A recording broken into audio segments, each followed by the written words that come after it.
ফিলিস্তিনের বিধ্বস্ত উপত্যকা গাজার নিরীহ জনসাধারণের যুদ্ধবিরতির মাঝে যখন স্বস্তিতে দিন কাটানোর কথা ছিল, তখন তারা বিরাট অস্তিত্বহীনতায় ভুগছে।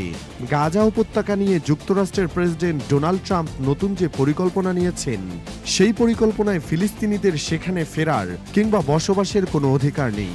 মার্কিন সংবাদ মাধ্যম ফক্স নিউজকে দেওয়া এক সাক্ষাৎকারে এ তথ্য জানিয়েছেন ট্রাম্প নিজে। মূলত ট্রাম্প সপ্তাহখানেক আগেই ঘোষণা দেন যে তার দেশ গাজার মালিকানা নিয়ে নিতে চায়। তারপর থেকে ব্যাপক অনিশ্চয়তায় দিন কাটাচ্ছে গাজাবাসী। ট্রাম্প ইতিমধ্যে এও ঘোষণা দিয়েছেন যে ট্রাম্প তার পরিকল্পনা বাস্তবায়ন করেই ছাড়বে। তিনি এতে প্রতিশ্রুতিবদ্ধ। এরপর থেকে পরিস্থিতি আরও বেগতিক হয়ে পড়েছে। এবার তার দেওয়া উক্ত হুমকি গাজাবাসীর ভবিষ্যৎকে আরও অনিশ্চিত করে তুলেছে।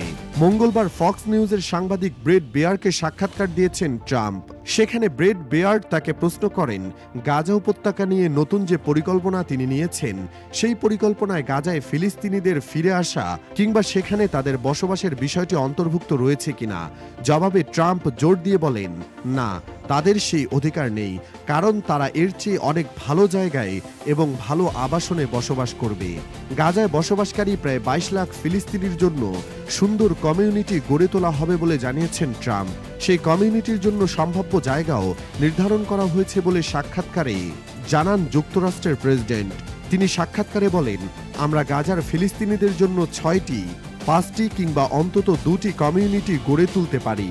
সেগুলোতে যথাযথ নিরাপত্তা থাকবে এবং সেসব কমিউনিটির অবস্থান হবে গাজার কাছাকাছি। এদিকে ট্রাম্পের এমন পরিকল্পনাকে একটি গুরুতর অপরাধ, যা শেষ পর্যন্ত ব্যর্থ হবে বলে আখ্যা দিয়েছেন সিরিয়ার নতুন প্রেসিডেন্ট আহমেদ আল শারা।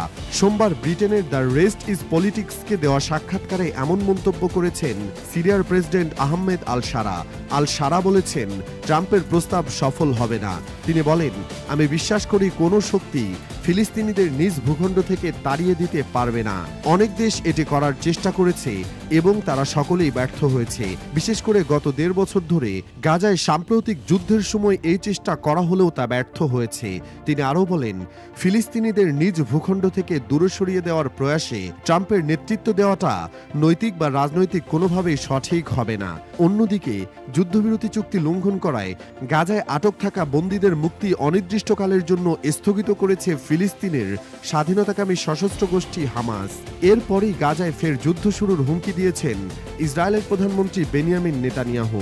এমনকি হামাস চূড়ান্তভাবে পরাজিত না হওয়া পর্যন্ত ইসরায়েলি বাহিনী যুদ্ধ করবে বলেও মন্তব্য করেছেন তিনি।